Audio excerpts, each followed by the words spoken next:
We're going to look through quantum mechanics in biological systems. We will start with the electron transport chain. This is a biological system in the body that generates ATP, which is an energy source for our body.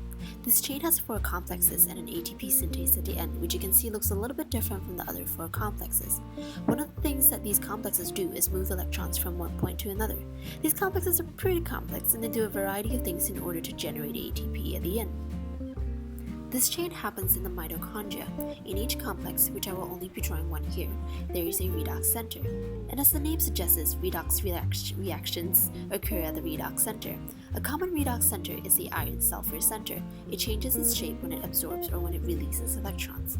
And there are many types of redox centers. It just really depends where it is or in which complex it's in. And we don't have to worry about those in this video.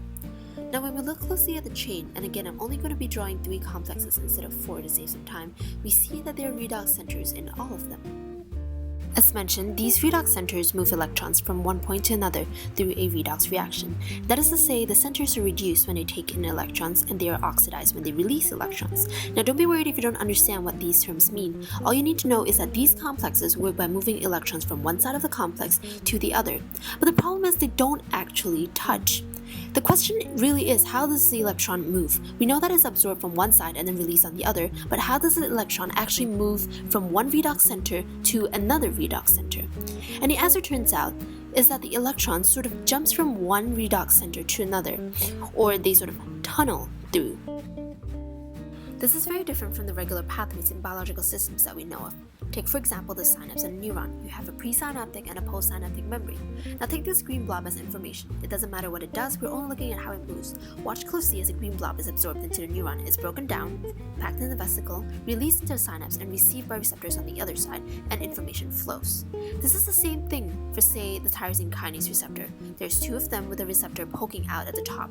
When they receive information from the body, they come together, and then it creates a response through other molecules. This is a very simplified model of the tyrosine kinase. But these 2 examples serve to show that in biological systems, we can always observe a continuous and apparent flow. To move anywhere, these substances have to be carried by vesicles, or they have to signal other molecules to move in their place. This is unlike the electrons that we saw before that could just jump around. So why is it different, and how is this actually possible? So we must first understand the difference in their size. We see that we have an electron and a typical biological molecule. The electron is subatomic, while the molecule is larger than the size of an atom.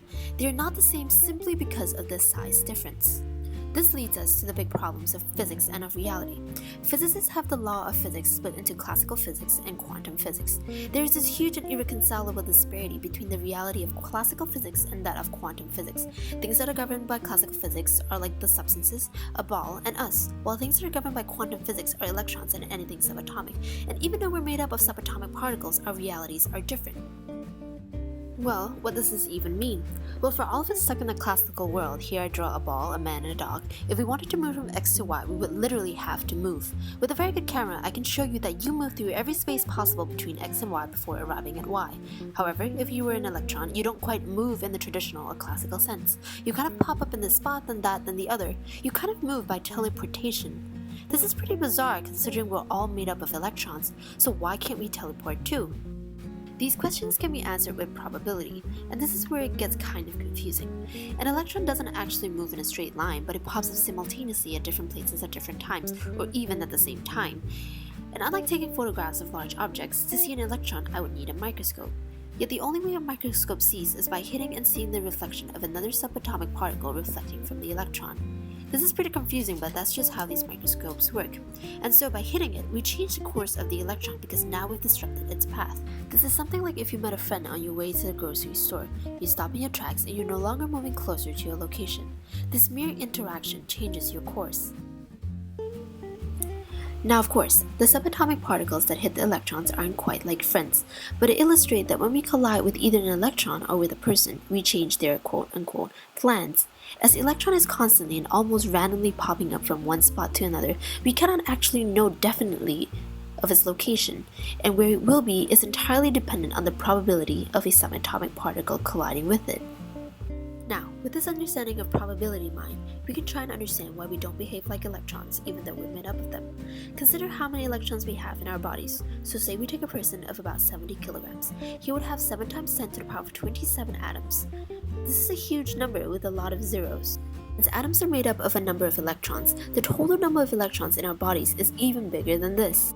To estimate this number, we would have to break down the three types of atoms we primarily find in the human body: the hydrogen, the oxygen, and the carbon atom. In each of these atoms, we have electrons. So the hydrogen contributes 4.7 times 10 to the power of 27 electrons, the oxygen contributes 1.4 times 10 to the power of 28 electrons, and the carbon contributes 4.2 times 10 to the power of 28 electrons.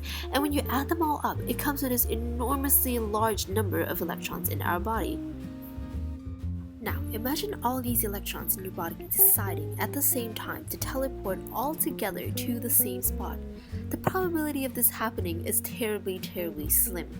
And this is how and why the classical and quantum world is split. Even for a biological molecule that is relatively small, the probability of all its electrons deciding to teleport at the same time to the same spot is extremely slim. Meanwhile, in the quantum realms of the electrons, they can pop up and move as they wish in the electron transport system. The complexes in the system only need to serve to facilitate the flow, but it doesn't actually have to physically transport it across.